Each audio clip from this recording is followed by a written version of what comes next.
quisiéramos en los siguientes domingos, cada domingo ir encontrando el mensaje especial que estos libros conocidos como profetas menores tienen para nuestra vida, para nosotros. Toda la escritura, dice 2 de Timoteo 3:16, dice toda la escritura es inspirada por Dios, y eso incluye a los profetas menores. Y lo menciono porque no son libros a los que recurramos tan frecuentemente cuando vamos a compartir un mensaje. A veces Sofonías y Ageo y estos profetas, sobre todo los chiquitos, los poquitos capítulos, luego nos los brincamos y durante muchos años no hablamos de ellos. Entonces, bueno, se acordarán ustedes que el domingo pasado dimos un mensaje basado ¿en qué libro? En Oseas, ¿verdad? Es el primero de los profetas menores. Hoy vamos a basarnos, solamente podemos tomar un pasaje, no podríamos tomar todo el libro, pero vamos a basarnos en Joel, que es el segundo de estos 12 libros de los profetas menores. Fíjense que a diferencia, por ejemplo, de Oseas y de Miqueas y de algunos de los otros profetas menores, en el caso de Joel no sabemos exactamente cuándo fue escrito. ¿Por qué? Porque, por ejemplo, Oseas nos dice que él recibió palabra del Señor cuando eran reyes fulano, sutano y perengano. Ahí dice los nombres de los reyes que estaban en ese tiempo. Y hay suficientes datos históricos para saber más o menos en qué fecha fue. En el caso de Joel no nos da mucha información, muchas pistas para saber más o menos cuándo fue escrito. Así que yo les voy a compartir lo que yo he encontrado en cuanto a la fecha. Hay algunos autores que hablan de que probablemente, muy probablemente, por lo que dice Joel, haya sido escrito inmediatamente después del exilio. Yo espero que cuando hablo del exilio todos entendamos que estamos hablando de ese tiempo en el que el pueblo de Judá fue llevado cautivo a Babilonia por su pecado, estuvo 70 años cautivo en Babilonia y luego Dios les permite regresar nuevamente a su tierra. Bueno, probablemente en ese tiempo del regreso, que es el mismo tiempo de Nehemías y de Esdras, estamos hablando del año 538 a.C., más o menos, probablemente ha sido cuando Joel profetizó y cuando Joel escribió. Hay algunos autores que no están de acuerdo y que lo ubican también en el siglo VIII, igual que Oseas, pero bueno, no vamos finalmente no es un dato tan trascendente, pero solamente para que ustedes ubiquen más o menos en qué época profetizó Joel. Tampoco sabemos mucho de él, solamente nos dice en el versículo 1 del capítulo 1, dice, palabra de Jehová que vino a Joel, hijo de Petuel. ¿Alguien se acuerda quién fue Petuel? Yo tampoco, porque no se menciona a ningún Petuel en ningún otro lado. O sea, no sabemos quién fue Petuel, solamente sabemos que él fue papá de Joel. Algunos autores también dicen, cuando se menciona el nombre de padre, de quién es hijo, es porque fue alguien conocido. Probablemente Petuel haya sido alguna persona importante dentro del reinado de Judá o dentro del reinado de Israel. Es todo lo que sabemos de Joel. Hay otra cosa más, sabemos también de él. Su nombre tiene un mensaje. La palabra Joel. ¿Alguien conoce algún Joel? Bueno, ustedes sí. Yo también conozco algunos Joeles que ustedes conocen. Joel es un nombre bien conocido. ¿Alguien sabe qué quiere decir Joel? Jehová es mi Dios. Jehová es mi Dios. La hermana también había levantado la mano, pero le ganó Lupita. O Yahvé es mi Dios, ¿verdad? El Señor es mi Dios, pues. Es Dios. ¿Sí? Acuérdense que todos los que terminan en él son nombres que se conocen como teofóricos, es decir, contienen el nombre de Dios. Joel o Joel, como lo pronuncian en inglés, ¿verdad? Joel será una pronunciación más parecida a la del hebreo, es yo de Yahvé, de Jehová, de Yahweh, es Dios. Ese es el significado de Joel. Así que ya nada más en el nombre del profeta hay un mensaje. O sea, cuando nosotros escucháramos Joel, amén. Yahweh es Dios, Jehová es Dios. Estamos de acuerdo totalmente con eso. Bien, ese es solamente un panorama muy amplio de lo que es el profeta Joel. ¿Cuál es el principal mensaje de Joel? ¿Cuál es el principal mensaje del libro? Es parecido al mensaje de otros profetas del Antiguo Testamento. Básicamente, habla de que Israel ha pecado contra Dios. Israel como nación, en este caso se refiere más a Judá, que ha pecado contra Dios y que por lo tanto hay un juicio inminente de parte de Dios por sus pecados y por su infidelidad. Al contrario de Oseas, que Oseas nos dice muy claramente a qué pecado se está refiriendo, la infidelidad de Israel. Incluso Oseas tiene que casarse con una mujer que es ramera, etcétera, etcétera, de lo que hablamos el domingo pasado. En el caso del libro de Joel no nos dice a qué pecado se está refiriendo, pero sí habla del pecado de Israel y habla también de que debido a ese pecado va a venir un juicio sobre la nación. Ahora, el texto en el que basamos la predicación de hoy, que es el que leímos hace un momento, se ubica en el capítulo 2, después de que Joel ha hablado de ese pecado y de las consecuencias que trae el pecado. Después de eso se ubica el texto del que vamos a hablar. Así que yo he dividido en tres partes, que en realidad son tres exhortaciones para la iglesia de hoy, este pasaje que acabamos de leer hace un momento. La primera exhortación, el primer mensaje que encontramos en lo que acabamos de leer, pudiéramos decir, conviértanse en arrepentimiento. Segundo, para ser perdonados y para ser restaurados. Y tercero, y Dios derramará de su espíritu para que profeticen, tengan sueños y tengan visiones. Así que vamos a tratar de ir desarrollando esos tres puntos. La primera parte, que pudiéramos considerarlo de los versículos 12 al 17, Dios a través de Joel le hace un llamado a su pueblo que ha pecado para que se arrepientan genuinamente. Miren, vamos de nuevo al versículo 12. Dice, por eso pues, ya ha hablado antes del pecado al que se está refiriendo, dice, por eso pues, ahora dice Jehová, convertíos a mí con todo vuestro corazón, con ayuno y lloro y lamento. Y en los siguientes versículos, ya no los voy a leer de nuevo, pero por favor tengan abiertas sus Biblias. Ahorita me estoy refiriendo a los versículos 12 al 17. Hay varias expresiones en las que Dios le hace saber al pueblo, conviértanse de veras. Por ejemplo, dice, no rasguen sus vestiduras, rasguen su corazón. Ustedes saben que una expresión a veces de duelo o de arrepentimiento, así muy dramática, de la que habla la Biblia, es rasgarse las vestiduras, ¿verdad? Dice que el sumo sacerdote que estaba interrogando al Señor Jesucristo, cuando Jesús acepta que Él es el Hijo de Dios, dice que entonces se rasga las vestiduras y dice, ha blasfemado, ¿qué más necesitamos de testigos? Lo han escuchado todos ustedes. Dijo una blasfemia porque Jesús dijo que era Hijo de Dios. Entonces dice aquí Joel, no se rasguen las vestiduras, rasguen su corazón, quebranten su corazón, quebrántense de veras, desde adentro, no de una forma externa. Y dice, convertíos a mí con todo vuestro corazón.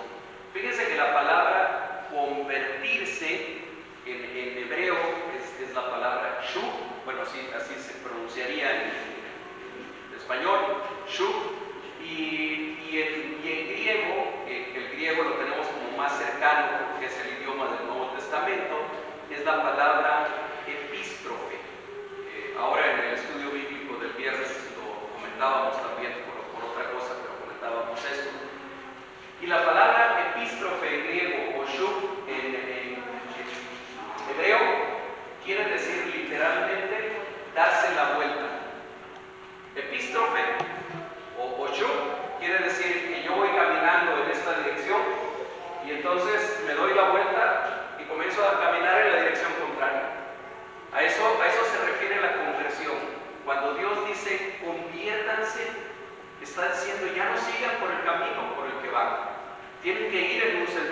contrario.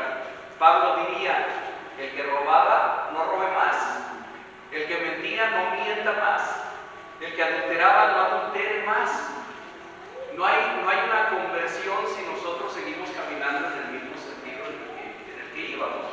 Si antes de conocer a Cristo decíamos mentiras a diestra y siniestra, y después de conocer a Cristo seguimos diciendo mentiras a diestra y siniestra, algo anda mal por ahí. Ahora, la palabra y lo que dice aquí Joel, cuando dice conviértanse de todo corazón, dice con ayuno, con lloro y lamento, aunque no está mencionando aquí explícitamente la palabra arrepentimiento, pero tiene que ir acompañada de arrepentimiento. Ahora, convertirse y arrepentirse son cosas diferentes. Arrepentimiento es, la palabra en griego para arrepentimiento es bien significativa porque es metanoia. Y metanoia, yo aquí se los he dicho muchas veces, ya hasta espero que eso ya se lo hayan perdido de memoria. Metanoia quiere decir cambio de mente. Cambio de la mente. Fíjense, el arrepentimiento, metanoia, habla de algo que ocurre en nuestro interior. Nosotros diríamos, hace muchos años que había cassettes, decíamos, cada reunión, juntada a los ancianos, congregada a los niños y a los que maman, salga de su cámara el novio y de su tálamo la novia. Lloren los sacerdotes, ministros de Jehová, y digan, perdona, oh Jehová, a tu pueblo, y no entregues al oprobio tu heredad, para que las naciones se enseñoreen de ella. Porque han de decir entre los pueblos, ¿dónde está su Dios? Y Jehová, solícito por su tierra, perdonará a su pueblo. Responderá Jehová y dirá a su pueblo, he aquí, yo os envío pan, mosto y aceite, y seréis saciados de ellos, y nunca más os pondré en oprobio entre las naciones. Y haré alejar de vosotros al del norte, y lo echaré en tierra seca y desierta. Su faz será hacia el mar oriental, y su fin al mar occidental, y exhalará su hedor, y subirá su pudrición, porque hizo grandes cosas. Tierra, no temas, alégrate y gózate, porque Jehová hará grandes cosas. Animales del campo, no temáis, porque los pastos del desierto reverdecerán, porque los árboles llevarán su fruto, la higuera y la vid darán sus frutos. Vosotros también, hijos de Sión, alegraos y gozaos en Jehová vuestro Dios, porque os ha dado la primera lluvia a su tiempo, y hará descender sobre vosotros y tardía como al principio. Las eras se llenarán de trigo, y los lagares rebosarán de vino y aceite. Yo restituiré los años que comió la oruga, el saltón, el revoltón y la langosta, mi gran ejército que envié contra vosotros. Comeréis hasta saciaros, y alabaréis el nombre de Jehová vuestro Dios, el cual hizo maravillas con vosotros, y nunca jamás será mi pueblo avergonzado. Y conoceréis que en medio de Israel estoy yo, y que yo soy Jehová vuestro Dios, y no hay otro. Y mi pueblo nunca jamás será avergonzado. Derramamiento del Espíritu de Dios. Y después de esto derramaré mi espíritu sobre toda carne, y profetizarán vuestros hijos y vuestras hijas, vuestros ancianos soñarán sueños, y vuestros jóvenes verán visiones. ¿Juntos? Y también sobre los siervos y sobre las siervas derramaré mi espíritu en aquellos días. Oremos así como estamos de pie. Padre amado, bendito Dios, gracias nuevamente por esta oportunidad de acercarnos a tu palabra. Gracias porque llegamos al momento central de nuestra reunión, de nuestro culto de adoración, cuando ya te hemos cantado, cuando ya te hemos alabado, cuando ya hemos orado a ti. Ahora queremos escuchar tu palabra, ahora queremos escucharte a ti, Señor. Te pedimos nuevamente, te suplicamos que sea tu Santo Espíritu el que hable, el que enseñe, el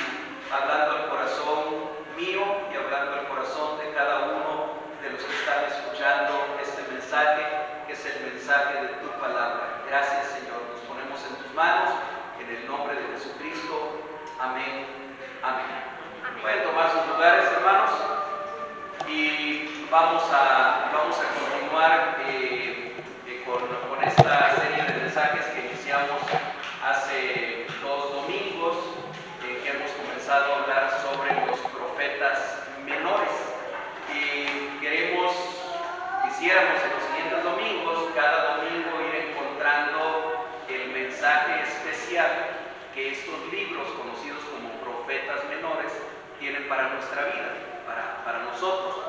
Toda la escritura, dice 2 de Timoteo 3:16, dice toda la escritura es inspirada por Dios, y eso incluye a los profetas menores. Y lo menciono porque no son libros a los que recurramos tan frecuentemente cuando vamos a compartir un mensaje.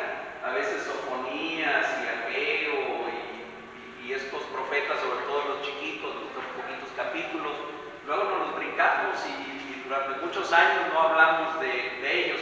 Entonces, bueno, se acordarán ustedes que el domingo pasado dimos un mensaje basado ¿en qué libro? En Oseas, ¿verdad? Que es el primero de los profetas menores. Hoy vamos a basarnos, solamente podemos tomar un pasaje, no podríamos tomar todo el libro, pero vamos a basarnos en Joel, que es el segundo de estos 12 libros de los profetas menores. Fíjense que a diferencia, por ejemplo, de Oseas y de Miqueas y de algunos de los otros profetas menores, en el caso de Joel no sabemos exactamente cuándo fue escrito. ¿Por qué? Porque, por ejemplo, Oseas nos dice que él recibió palabra del Señor cuando eran reyes fulano, sutano y perengano. Ahí dice los nombres de los reyes que estaban en ese tiempo. Y hay suficientes datos históricos para saber más o menos en qué fecha fue. En el caso de Joel no nos da mucha información o muchas pistas para saber más o menos cuándo fue escrito. Así que yo les voy a compartir lo que yo he encontrado en cuanto a la fecha. Hay algunos autores que hablan de que probablemente, muy probablemente, por lo que dice Joel, haya sido escrito inmediatamente después del exilio. Yo espero que cuando hablo del exilio todos entendamos que estamos hablando de ese tiempo en el que el pueblo de Judá fue llevado cautivo a Babilonia por su pecado, estuvo 70 años cautivo en Babilonia y luego Dios les permite regresar nuevamente a su tierra. Bueno, probablemente en ese tiempo del regreso, que es el mismo tiempo de Nehemías y de Esdras, estamos hablando del año 538 a.C., más o menos, probablemente ha sido cuando Joel profetizó y cuando Joel escribió. Hay algunos autores que no están de acuerdo y que lo ubican también en el siglo VIII, igual que Oseas, pero bueno, no vamos finalmente no es un dato tan trascendente, pero solamente para que ustedes ubiquen más o menos en qué época profetizó Joel. Tampoco sabemos mucho de él, solamente nos dice en el versículo 1 del capítulo 1, dice, palabra de Jehová que vino a Joel, hijo de Petuel. ¿Alguien se acuerda quién fue Petuel? Yo tampoco, porque no se menciona a ningún Petuel en ningún otro lado. O sea, no sabemos quién fue Petuel, solamente sabemos que él fue papá de Joel. Algunos autores también dicen, cuando se menciona el nombre de padre, de quién es hijo, es porque fue alguien conocido. Probablemente Petuel haya sido alguna persona importante dentro del reinado de Judá o dentro del reinado de Israel. Es todo lo que sabemos de Joel. Hay otra cosa más, sabemos también de él. Su nombre tiene un mensaje. La palabra Joel. ¿Alguien conoce algún Joel? Bueno, ustedes sí. Yo también conozco algunos Joeles que ustedes conocen. Joel es un nombre bien conocido. ¿Alguien sabe qué quiere decir Joel? Jehová es mi Dios. Jehová es mi Dios. La hermana también había levantado la mano, pero le ganó el oficio. O Yahvé es mi Dios, ¿verdad? El Señor es mi Dios, pues. Es Dios. ¿Sí? Acuérdense que todos los que terminan en él son nombres que se conocen como teofóricos, es decir, contienen el nombre de Dios. Joel o Joel, como lo pronuncian en inglés, ¿verdad? Joel será una pronunciación más parecida a la del hebreo, es yo de Yahvé, de Jehová, de Yahweh, es Dios. Ese es el significado de Joel. Así que ya nada más en el nombre del profeta hay un mensaje. O sea, cuando nosotros escucháramos Joel,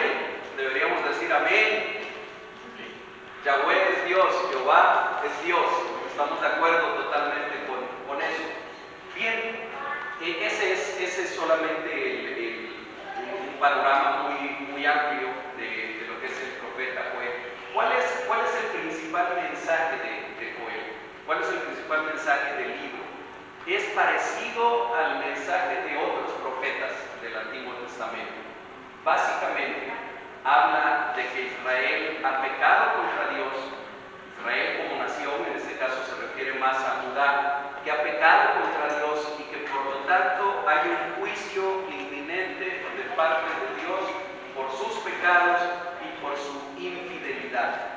Al contrario de Oseas, que Oseas nos dice muy claramente a qué pecado se está refiriendo, la infidelidad de Israel. Incluso Oseas tiene que casarse con una mujer que es ramera, etcétera, etcétera, de lo que hablamos el domingo pasado. En el caso del libro de Joel no nos dice a qué pecado se está refiriendo, pero sí habla del pecado de Israel y habla también de que debido a ese pecado va a venir un juicio sobre la nación. Ahora, el texto en el que basamos la predicación de hoy, que es el que leímos hace un momento, se ubica en el capítulo 2, después de que Joel ha hablado de ese pecado y de las consecuencias que trae el pecado. Después de eso se ubica el texto del que vamos a hablar. Así que yo he dividido en tres partes, que en realidad son tres exhortaciones para la iglesia de hoy, este pasaje que acabamos de leer hace un momento. La primera exhortación, el primer mensaje que encontramos en lo que acabamos de leer, pudiéramos decir, conviértanse en arrepentimiento. Segundo, para ser perdonados y para ser restaurados. Y tercero, y Dios derramará de su espíritu para que profeticen, tengan sueños y tengan visiones. Así que vamos a tratar de ir desarrollando esos tres puntos. La primera parte, que pudiéramos considerarlo de los versículos 12 al 17, Dios a través de Joel le hace un llamado a su pueblo que ha pecado para que se arrepientan genuinamente. Miren, vamos de nuevo al versículo 12.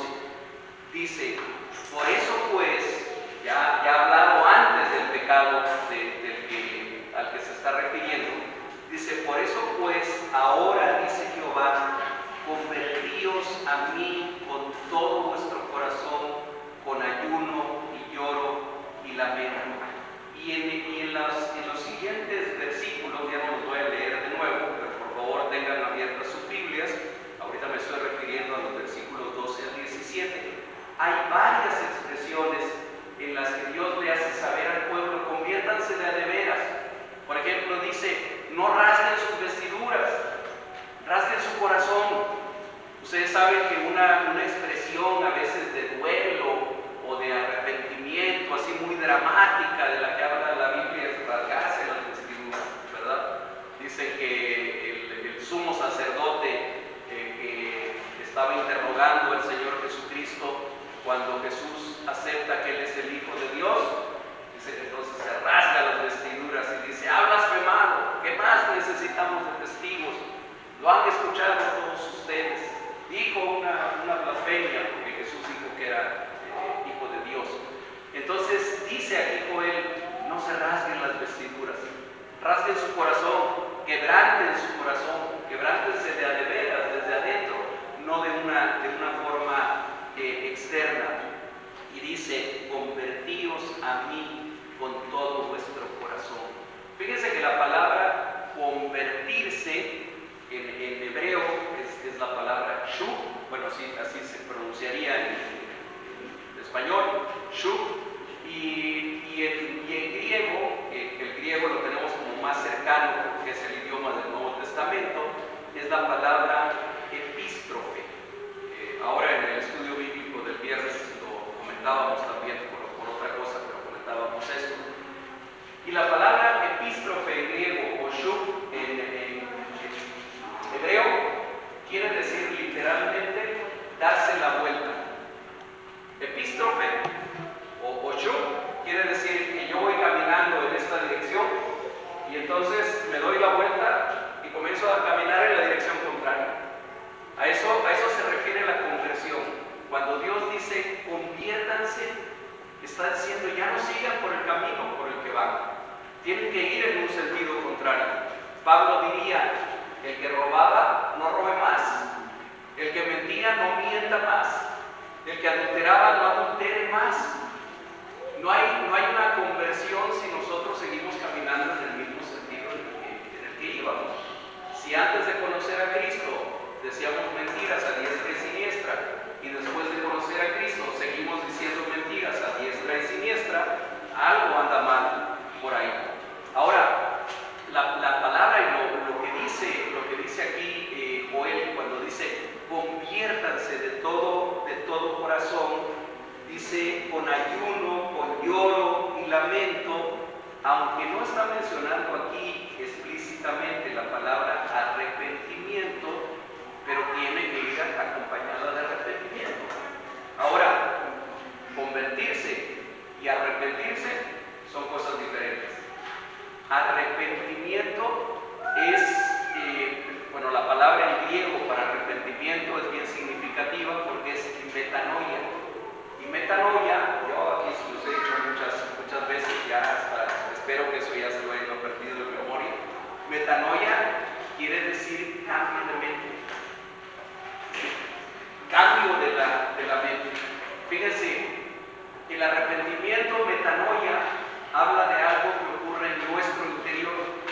Nosotros diríamos, hace muchos años que había cassettes, decíamos, hay que cambiarse el cassette, ¿verdad?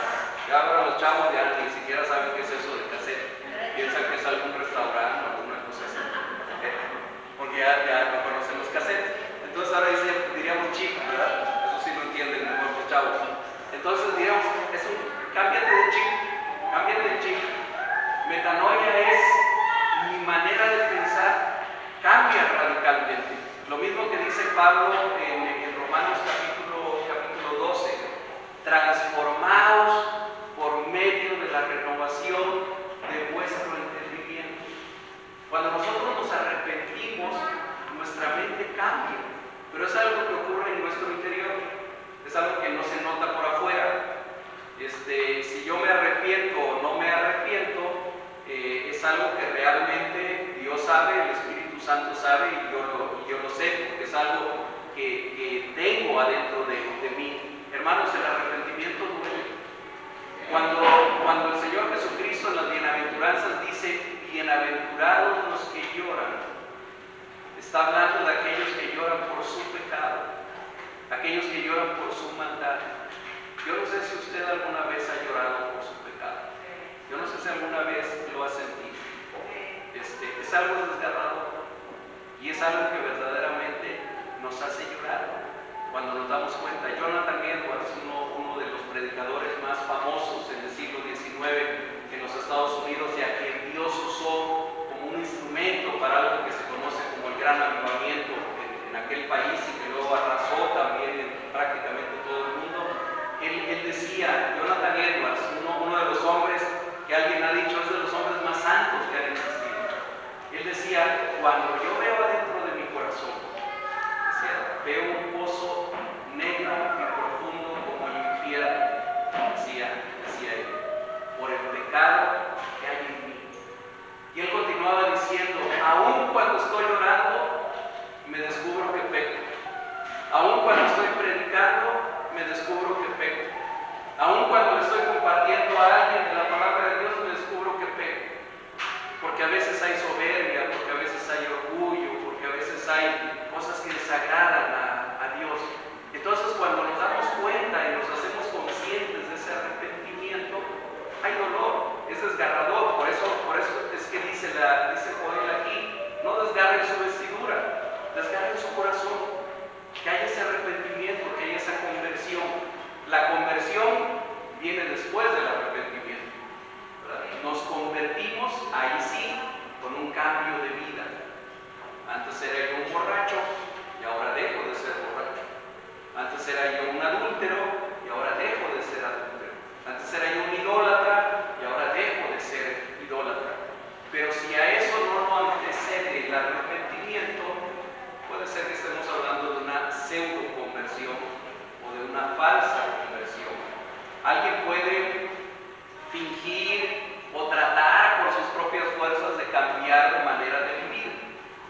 juntad a los bebitos de pecho, juntad a los niños, a los ancianos, a los siervos, a los libres, júntense todos y todos manifiesten ese arrepentimiento y esa conversión al Señor. Ese sería el primer punto de ese mensaje que Joel está dando al pueblo de Israel, pero que el Espíritu Santo nos está dando a nosotros el día de hoy. El segundo, que estaría de los versículos 18 al 27, ya los leímos hace un momento, viene la promesa de Dios. Y dice, porque entonces el Señor, que es lento para la ira y grande en misericordia, los va a perdonar. Va a perdonar su pecado. Si bien el Señor, y ojo con esto que voy a decir, si bien Dios no está obligado a perdonarnos, a ver, Dios no tiene la obligación de perdonarnos. Él es Dios, Él es el Señor. Sin embargo, Él quiere perdonarnos. Sin embargo, Él tiene misericordia del que se arrepiente. En el versículo 13, ese no lo leímos ahorita, está un poquito más arriba en el capítulo 2, dice que Él es misericordioso y clemente, tardo para la ira, grande en misericordia y que se duele del castigo, y se duele de castigar. Él quiere perdonar al que se arrepiente y se convierte de su pecado. El perdón de Dios es la bendición más grande que el ser humano puede recibir.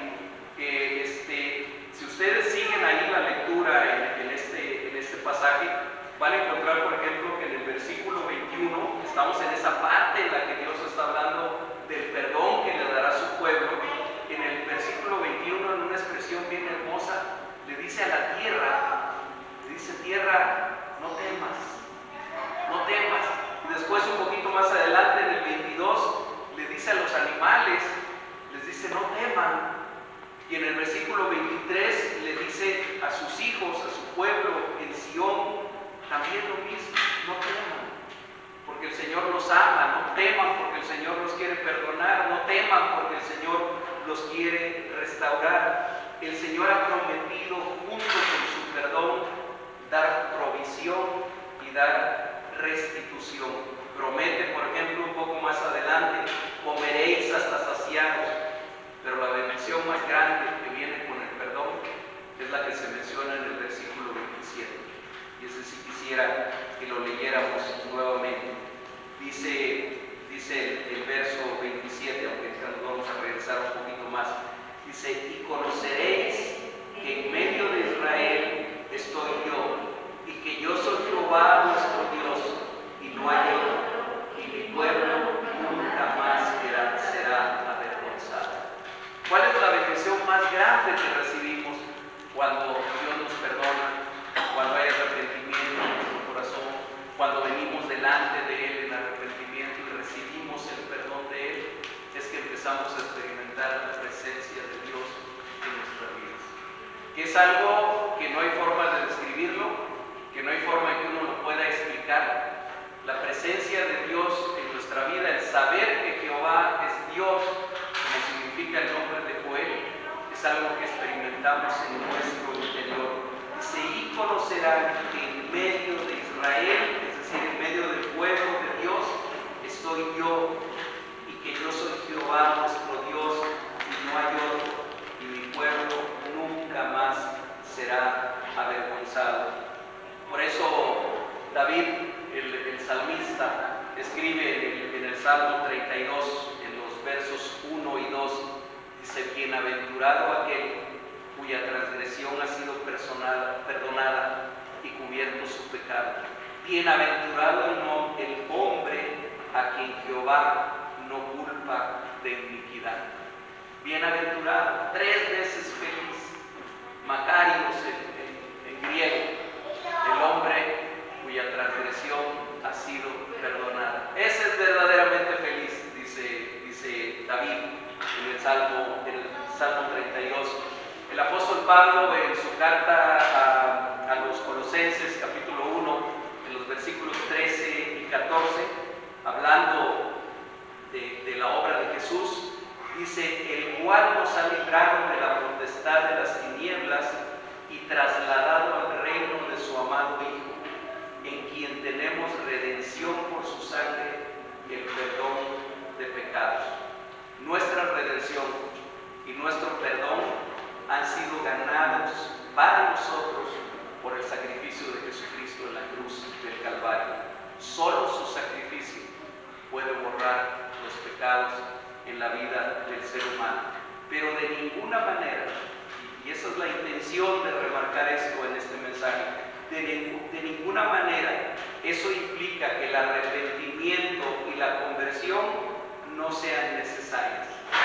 Y lo menciono porque de repente en la iglesia evangélica hablamos tanto de la gracia, y qué bueno que hablemos de la gracia, porque vivimos bajo la gracia y no bajo la ley, pero de repente cuando transmitimos también el Evangelio de Jesucristo, hablamos tanto de la gracia que se nos olvida que Dios habla una vez y otra vez y otra vez y muchas veces a lo largo de la Escritura de que necesitas arrepentirte.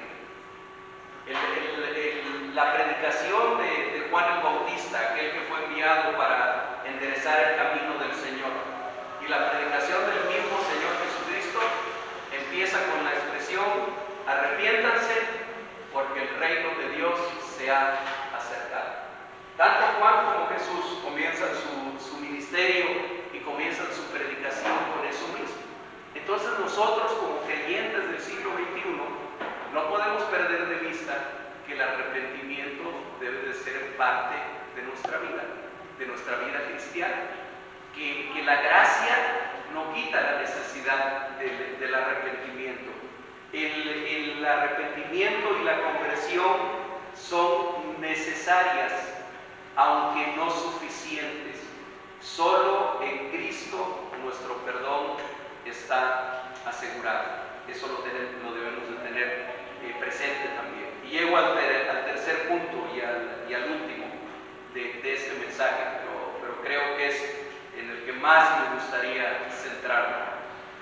Versículos 28 y 29 tienen una promesa que no podemos perder de vista el orden en el que está puesto.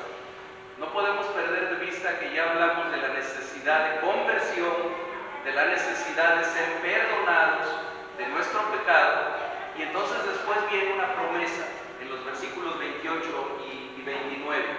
Los voy a leer también en la Escritura.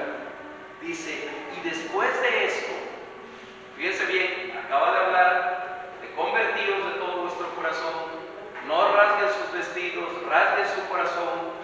Acaba de hablar de que Él es misericordioso y clemente. Acaba de hablar de la bendición que Él traerá sobre la tierra, sobre los animales, sobre sus hijos cuando eso ocurra.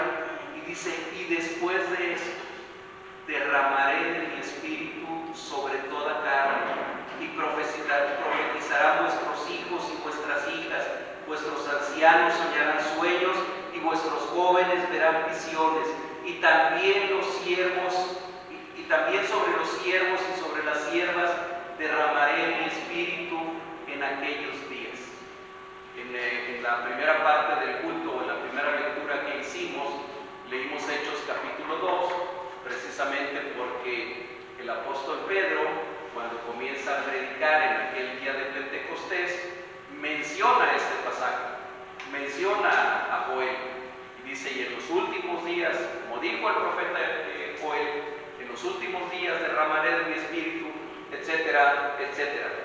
Dice: esto es lo dicho por el profeta Joel, y en los postreros días, dice Dios, derramaré de mi espíritu sobre toda carne, y vuestros hijos y vuestras hijas profetizarán, en fin, lo que ya acabamos de leer. Quisiera detenerme solamente un par de minutos en la palabra derramar. ¿Sí? ¿Qué es derramar? ¿Qué idea les da a ustedes la palabra derramar? Que es lo que pasa. Ok, puede ser algo que está lleno y que sobrepasa. Ok, ¿alguna otra idea? Por ejemplo, de líquido, ¿verdad? Un vaso lo llenamos de agua y se empieza a derramar. Ok, ¿qué otra idea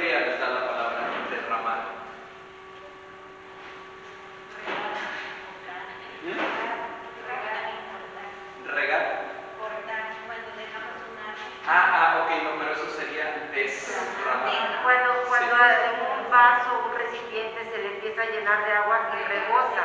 Ok, bien, siempre nos da la idea de líquido, o de agua, o de regar algo, de regar el agua. Les menciono esto porque está muy relacionado con este concepto que dice Joel de en los últimos días, y después de esto, no dice en los últimos días, y después de esto derramaré mi espíritu sobre toda carne.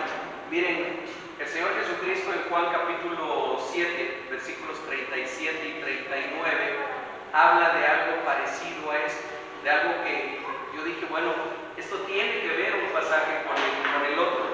Jesús dice, si alguno tiene sed, venga a mí y beba.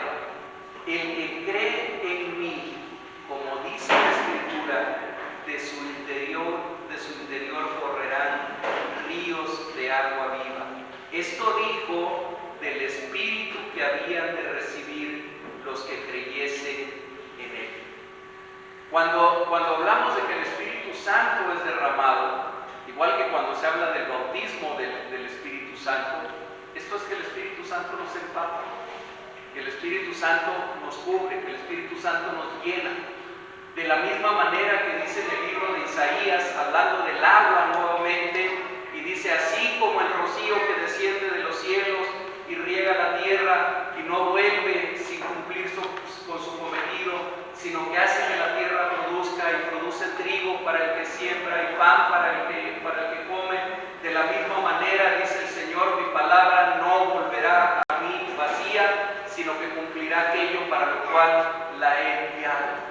Hay nuevamente ese parecido entre el rocío, entre la lluvia que cae sobre la tierra y el Espíritu que nos vivifica a nosotros cuando estamos en el Señor Jesucristo. Y dice además aquí el libro de Joel que será derramada sobre toda carne.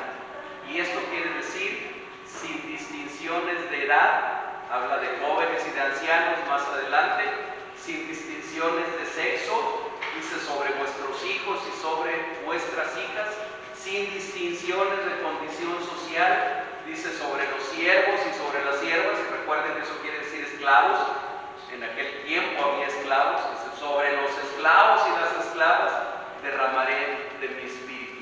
¿Por qué era tan impactante esto para los judíos y por qué Pedro lo repite en ese primer sermón que da en la iglesia de Jerusalén? Porque para los judíos estaba perfectamente claro y normal en su mente que el Espíritu de Dios fuera derramado sobre ellos, hebreos, judíos, hijos de Abraham, descendientes de los patriarcas, pero que el Espíritu Santo fuera derramado sobre griegos, romanos, y no había mexicanos en aquel tiempo, sino se hubieran espantado, que hubieran sobre los mexicanos también. Y entonces Joel aquí dice desde el siglo VI antes de Cristo, derramaré de mi espíritu sobre toda carne, sobre todos, no solamente sobre judíos y sobre gentiles por igual, sobre libres y esclavos por igual, sobre jovencitos y ancianos por igual, sobre sus hijos, sobre vuestras hijas, derramaré de mi espíritu, dice el Señor. ¿Y cuál será el efecto de ese derramamiento del Espíritu? De acuerdo con lo que enseña aquí Joel, que la voluntad de Dios sea revelada por diferentes medios. Miren, hay veces cuando yo estoy preparando estos mensajes y me acuerdo mucho de algo que le aprendí al pastor Sugel Michelén y en un libro que tiene que se llama De parte de Dios y delante de Dios, y que habla sobre la preparación de los mensajes. Y dice que a veces es un sufrimiento para quien está preparando el mensaje decidir dejar algunas cosas fuera. Es decir, de esto no voy a hablar porque si no, no voy a terminar. Yo de por sí me paso siempre con el tiempo. Pero hay cosas tan ricas en este pasaje específicamente que pudiéramos hablar nada más de eso y que de eso fuera el mensaje. Pero voy a tratar de expresarlo y de resumirlo. ¿Qué es lo que el Señor espera cuando su Espíritu es derramado en nosotros? Dice, y profetizarán vuestros hijos y vuestras hijas. Yo espero que ustedes, después de algún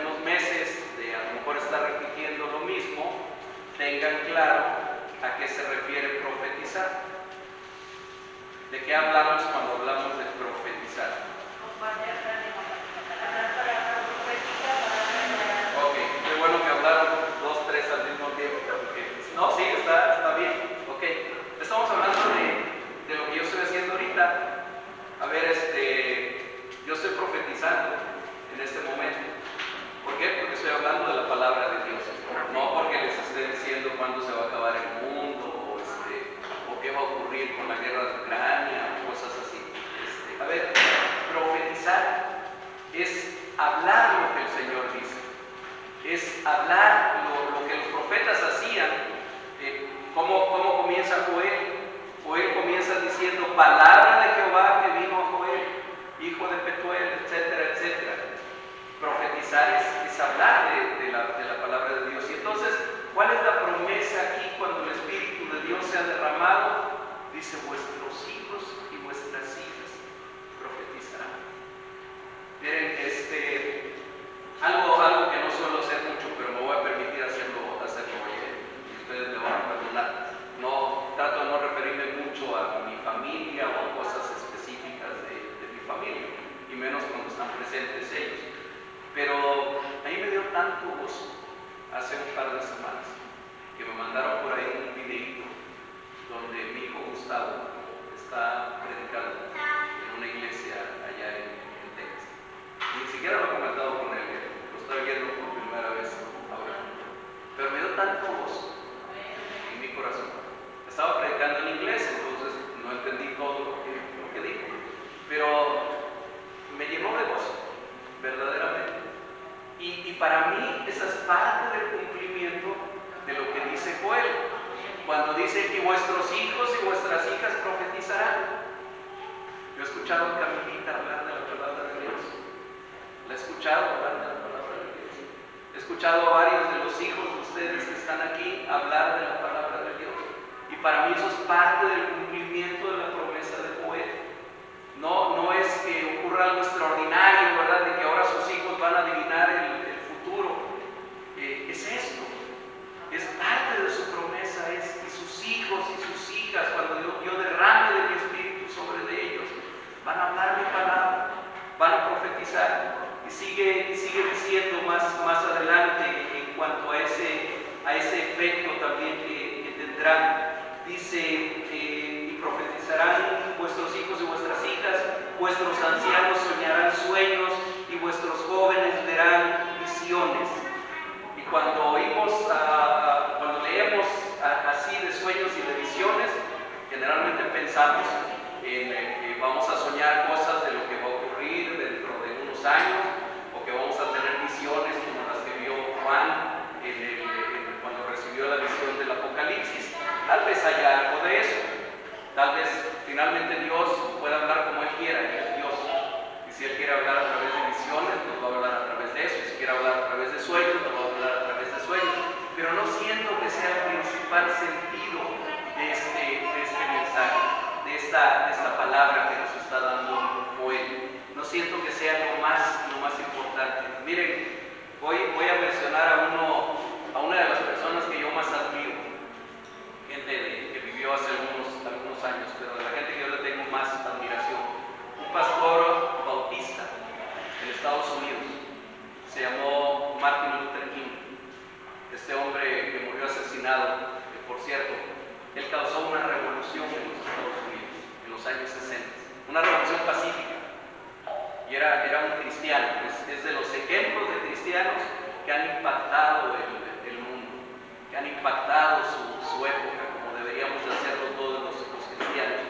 Y en la ciudad de Washington, en Estados Unidos, un 28 de agosto de 1963, él pronunció un discurso que se hizo famoso, y que cuando yo estaba leyendo esta parte de Joel vino a mi mente aquel discurso de Martin Luther King. Si ustedes lo buscan en internet pueden encontrar ahí todo el discurso, pero en uno de los párrafos que para mí, que son más famosos y que para mí son más impactantes, aquel hombre era negro, por supuesto, ustedes lo saben. Dice, yo tengo un sueño de que un día esta nación se elevará y vivirá el verdadero significado de su credo, que todos los hombres son creados iguales. Yo tengo el sueño de que un día cada valle será exaltado, cada colina y montaña será bajada, y que la gloria del Señor será revelada y toda la carne la verá al unísono.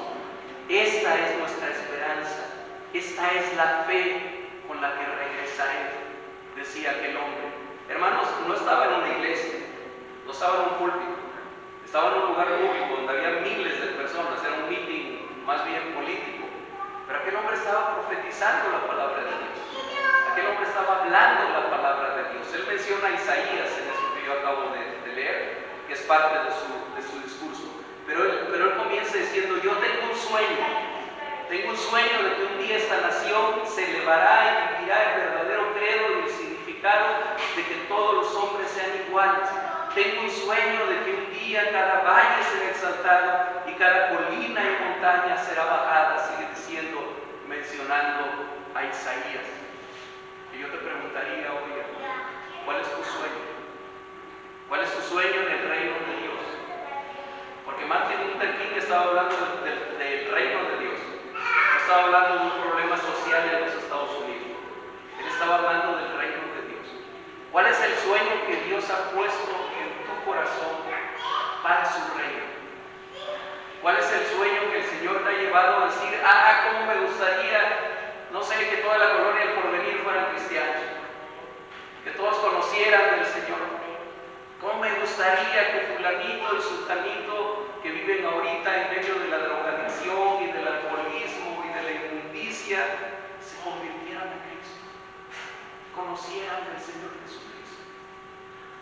¿Cómo me gustaría soñar que un día en nuestro país, en nuestro México, se acabaran las matanzas, se acabara el narcotráfico, se acabaran los asesinatos, se acabara la corrupción, se acabara la mentira?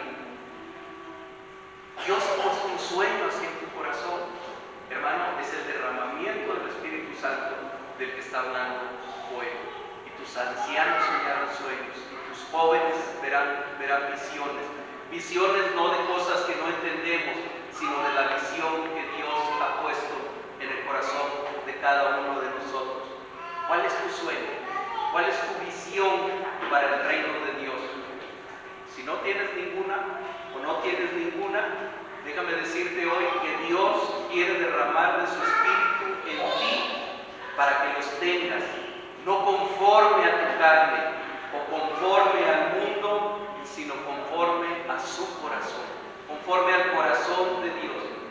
Pero para que eso ocurra, amada iglesia, para que eso ocurra, primero necesitamos convertirnos a Él en sincero arrepentimiento, para que seamos perdonados en Jesucristo y seamos restaurados, como lo anunció el profeta Joel. Yo quisiera terminar este mensaje con el mismo mensaje que Pedro terminó el suyo en aquel día de Pentecostés en Jerusalén, en el año 29 probablemente de nuestra era.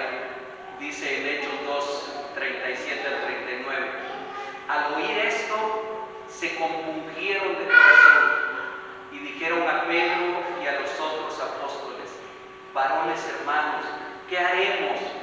Pedro les dijo, y miren, otra vez, Pedro les dijo: arrepentíos y bautícese cada uno de vosotros en el nombre de Jesucristo para perdón de los pecados, y recibiréis el don del Espíritu Santo, porque para vosotros es la promesa, y para vuestros hijos, y para todos los que están lejos, para cuantos el Señor nuestro Dios llamare.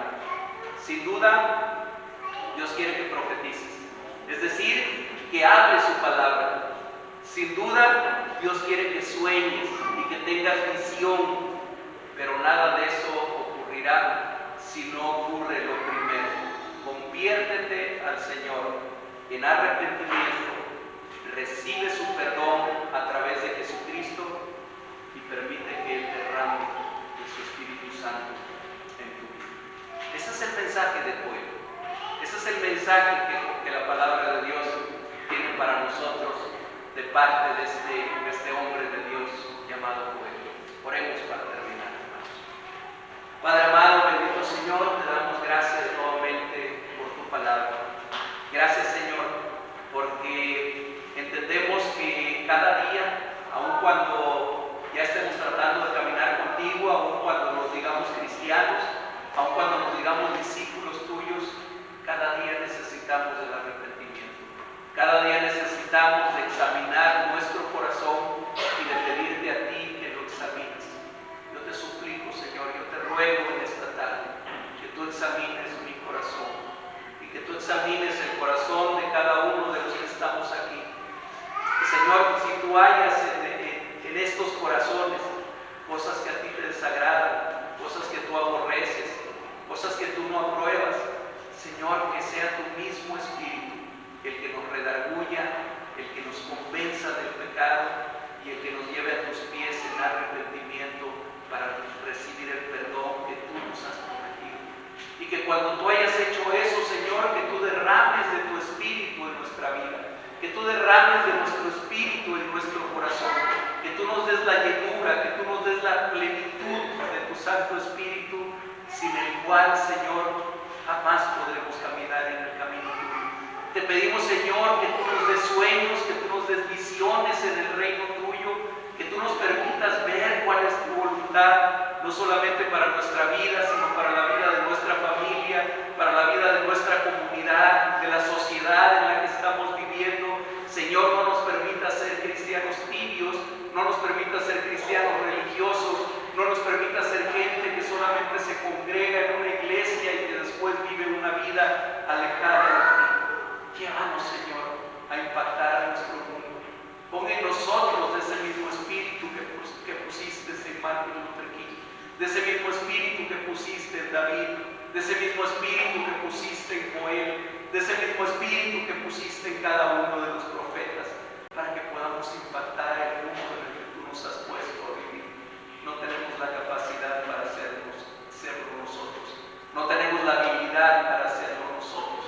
Solamente en ti, dice tu palabra, haremos proezas. Aquí estamos, Señor. Aquí está este pequeño rebaño. Aquí está esta iglesia tuya. Úsanos conforme a tu voluntad.